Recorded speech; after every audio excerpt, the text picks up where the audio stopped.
Wacker Drive. What a great building by Cohn, Pedersen, and Fox from 1983. Look how it's about the river. It's curved to mimic the bend with the river. And then you've got this Ford Motor Company glass giving an abstract expressionism of all the architecture and skyline.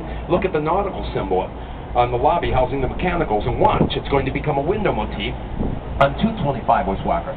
Look how different these buildings are, same architectural firm. If you can catch them both, you'll have a textbook picture of one firm, Cohn, Pedersen, and Fox, making their transition from modernism to postmodernism. The earlier building, it's not pure modernism because of that granite lobby, a little double coating going on, but it's leaning still towards that stripped down kind of less is more approach, right? But look, by 1989, you're full-blown into the postmodern period where you're referencing history and environment. Look at the towers at the top. Those two towers are a callback to the towers of the Merchandise Mart, and they kind of look like the two towers of Navy Pier. Look when you get back. Spandrels, those are the riveted gray plates facing the central windows. Put that in context. Look at the Merchandise Mart. Green plates face the windows in a similar fashion. I know it's a little dark. I'm not sure if you can make out the rivets on those plates, but they're there, trust me. And why are they there? Because there's rivets on every Chicago bridge.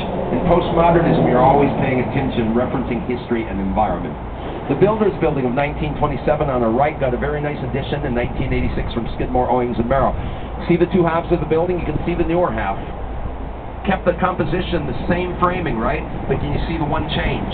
Bay windows for more light. The LaSalle Wacker building coming up on our right. I'm going to switch gears for just a second. During the day, walk up on LaSalle sometime and look all the way down, and the Board of Trade that we looked at earlier is cutting the street off right at the end of it. This is a very nice urban planning thing to control traffic and also give a nice visual. It's called a terminal vista, a terminal view, where you kind of end up with something cool to look at instead of every street having to go through. Back to this Art Deco building from 1930, the LaSalle Wacker building, Holabird roof. So, why do Art Deco buildings look like armchairs? It's got nothing to do with the silly opera story. It had everything to do with what was called the canyon effect, the health concern. The rise of early skyscrapers blocked the fresh air and sunlight to Chicago streets, creating a giant germ incubator. To air the streets out, you were under height restriction as early as 1923. 1/4 of your building could be higher than 260 feet. You had to cut the rest of your property below that. 77 West Wacker Drive on the right. Great example of postmodernism from Spanish architect Ricardo Bofill. A modern classicist. Look how he merges classic and modern elements together. A Greek temple-style roof, pilasters, yet he marries that to the glass curtain wall of modernism. Next door, 55 West Wacker Drive. Boy, there's one word for that building. It's architectural style. Brutalism. Oh, that's enough to say about it. Let's move on. The Checkerboard building coming up next is known to our largest advertising firm, the Leo Burnett Company. Irish architect Kevin Roche here with his postmodern building 1989 is giving a nod to Louis Sullivan and his ideal of a building being like a Greek column, base, shaft, and capital. Look all the way down river. Look at the dark green Art Deco building, 45 degrees to the right. Looks like a giant bottle of champagne with a terracotta gold cap, yeah? That's the new Hard Rock Hotel.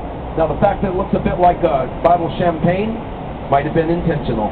It dates back to Prohibition. That was actually the home to the Union Carbide and Carbon Company. It was designed during the freewheeling 20s by the Burnham brothers, Dan Jr. and Hugh. During Prohibition, maybe it was a comment on the era. Beautiful little park is our Illinois-Vietnam War Veterans Memorial and Wall, a favorite of Chicagoans for a moment of quiet repose. By the way, you know who else really loves this little park because of all the levels to run, jump, and play over?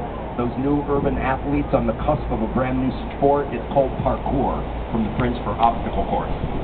Those guys are pretty amazing. I don't know if you've ever seen them in action. They're like superheroes. They defy gravity. To the left of Hotel 71, like a rocket ship about to take off, that's the skinniest skyscraper in Chicago, 75 East Wacker Drive. It's only 9.5 with a cross-out octagonal crown. The crown is painted steel. It was taken off-site, refurbished 9 years ago, and they reattached it by helicopter. It's pretty cool. Now, that's terracotta cladding. Terracottas on the Jewelers Building, on the Hard Rock Hotel. Terracottas all over the Wrigley Building. You know why terracotta was such a popular cladding material? Terracotta is fired clay is fireproof. Two buildings of note at the south end of the Michigan Avenue Bridge with the concave face. The Beaux-Arts Greco-Roman influenced London Guarantee Building is joining the 333 North Mission, occupying the site of what was once Fort Dearborn, 1803 westernmost United States military outpost. Burned to the ground at the beginning of the War of 1812. That's called the Fort Dearborn Massacre, but rebuilt by 1816. That massacre, by the way, is a historic Chicago event. It's one of the 4 red stars on the Chicago flag you see flying from the Michigan Avenue Bridge. The meaning of Chicago's flag. 2 blue bars, 3 white stripes, and 4 red stars. Those 2 blue bars are the north and south branch of the Chicago River you have actually traveled on today. The 3 white stripes are the sides of Chicago. There's a north side, south side, a west side. You know, we don't think of an east side except for the Timberwolf. There's a lake in the way. The 4 red stars, the 1812 Fort Dearborn Massacre, the 1871 Great Chicago Fire, the 1893 Columbia Exposition World's Fair,